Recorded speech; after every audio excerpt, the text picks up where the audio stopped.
கரூர்ல வந்து தாவைக்காவோட பிரச்சாரத்துல வந்து கூட்ட நெரிசல்ல வந்து 41 பேர் இறந்தாங்க. அது விஷயமா வந்து விசாரணையில வந்து அந்த மாவட்ட செயலாளர் மதியழகன் வந்து கைது பண்ணியிருந்தாங்க. இன்னைக்கு வந்து உச்ச நீதிமன்றம் வந்து அந்த கேஸை நீ வந்து சிபிஐ தான் விசாரணை பண்ண சொன்னதுலேருந்து இன்னைக்கு வந்து கரூர் குற்றவியல் நீதிமன்றம் வந்து அவர் வந்து விடுவிச்சிருக்குது. உண்மையிலேயே நமக்கு வந்து 12-13ஆம் தேதியே வந்து சிபிஐட்டு அந்த கேஸ்ல வந்து ஒப்படைக்க சொன்னாங்க. தமிழக அரசு இன்னைக்கு வரைக்கும் அந்த டாக்குமெண்ட்டுகளை எனக்கு கொடுக்கல. அதனால இன்னும் விசாரணை ஆரம்பிக்கல. விசாரணை வந்து சீக்கிரமா ஆரம்பிச்சு இதுல வந்து யார் யார் சம்பந்தப்பட்டாங்களோ அவங்க மேல நடவடிக்கை எடுக்குமான்னு மக்கள் கொஞ்சம் எதிர்பார்த்திருக்காங்க.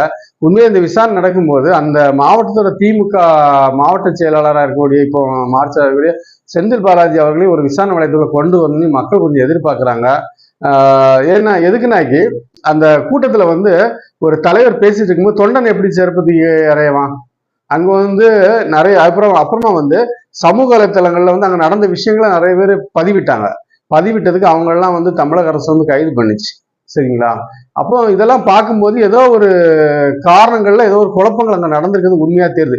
பக்கத்துல இருந்து அக்ஷயா ஹாஸ்பிட்டலுக்கு வந்து மருத்துவமனையில வந்து யாரையும் கொண்டு போய் டக்குன்னு போய் பார்க்கல. கவர்மெண்ட் ஹாஸ்பிட்டலுக்கு எல்லா இடத்தையும் கூட்டிட்டு போயிருக்காங்க. சரியா? அது பிறகுதான் அங்க வந்து நைட்டோட நைட்டா 39 பேரை வந்து போஸ்ட்மார்ட்டம் பண்ணியிருக்காங்க.